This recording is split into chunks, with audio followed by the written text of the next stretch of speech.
हिंदू धर्म में एकादशी व्रत का विशेष महत्व है। माघ मास के कृष्ण पक्ष के एकादशी को षटतिला एकादशी कहते हैं।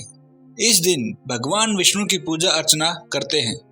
षटतिला एकादशी के दिन तिल का दान और सेवन का विशेष महत्व है। यह व्रत करने से संकटों से मुक्ति मिलती है और सुख समृद्धि आती है। इस दिन तिल का 6 तरह से प्रयोग किया जाता है, इसलिए इसे षटतिला एकादशी कहते हैं। षटतिला व्रत करने से रोगों से मुक्ति मिलती है और सुख सुविधा में समृद्धि होती है। ऐसी ही धार्मिक और पौराणिक कथाएं सुनने के लिए हमारे इस चैनल को सब्सक्राइब जरूर करें और इस वीडियो को लाइक करना ना भूलें। आइए जानते हैं षटतिला एकादशी व्रत की कथा क्या है। इस दिन भगवान विष्णु की विशेष पूजा की जाती है। माना जाता है कि इस व्रत के करने और तिल का दान करने से श्रवण दान के बराबर पुण्य फल मिलता है और मोक्ष की प्राप्ति होती है। इस व्रत को करने से दरिद्रता दूर होती है और सौभाग्य की प्राप्ति होती है। इस दिन विष्णु सहस्त्र नाम पढ़ना चाहिए और भगवान विष्णु के मंत्र ओम नमो भगवते वासुदेवाय का अधिक से अधिक जप करना चाहिए ताकि भगवान विष्णु की कृपा प्राप्त हो सके। षटतिला एकादशी की कथा भगवान विष्णु ने नारद जी को सुनाई थी, जो इस प्रकार है।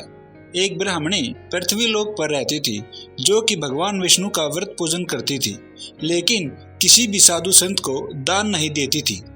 एक बार उस ब्राह्मणी ने 1 मास तक लगातार व्रत किया, जिससे उसका शरीर शुद्ध हो गया। भगवान विष्णु सोचने लगे, अब इसको देवलोक में स्थान तो मिल जाएगा, लेकिन इसकी तृप्ति कैसे होगी, क्योंकि इसने कभी भी अन्न का दान नहीं किया। भगवान विष्णु एक भिखारी के वेश में ब्राह्मणी के पास पहुंचे और उससे भिक्षा मांगी। भगवान विष्णु सोचने लगे, अगर यह भिक्षा में अन्न दान करेगी तो इसकी तृप्ति हो जाएगी। लेकिन उस ब्राह्मणी ने भगवान को भिक्षा में एक मिट्टी का ढेला दे दिया। भगवान विष्णु उस मिट्टी के ढेले को लेकर विष्णु लोक वापस चले आए। ब्राह्मणी ने जब अपना शरीर का त्याग किया और देवलोक पहुंची तो मिट्टी के ढेले के दान के कारण उसे सुंदर घर तो मिल गया, लेकिन उसके घर में अन्न आदि वस्तुओं का अभाव था। वह ब्राह्मणी भगवान विष्णु के पास पहुंची। ब्राह्मणी कहने लगी, हे प्रभु, मैंने आपके लिए इतने व्रत रखे, पूजा की, लेकिन उसके बावजूद भी मेरे घर में अन्न आदि वस्तुओं का अभाव क्यों है। भगवान विष्णु कहने लगे कि ऐसा इसलिए हुआ है क्योंकि तुमने कभी भी अन्न का दान नहीं किया। लेकिन तुम चिंता ना करो, तुम्हारे घर पर तुमसे मिलने देव स्त्रियां आएंगी, तो तुम उनसे कहना कि पहले मुझे षटतिला एकादशी का महात्म्य और व्रत विधि बताओ, तब ही मैं द्वार खोलूंगी। ब्राह्मणी ने वैसा ही किया।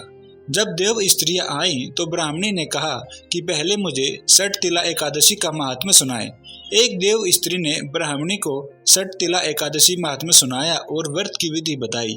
उसके पश्चात ब्राह्मणी ने द्वार खोल दिया। जैसे देव स्त्री ने व्रत विधि बताई थी, वैसे ही ब्राह्मणी ने व्रत किया, जिससे वह सुंदर और रूपवती हो गई और उसका घर अन्न आदि वस्तुओं से भरपूर भर गया।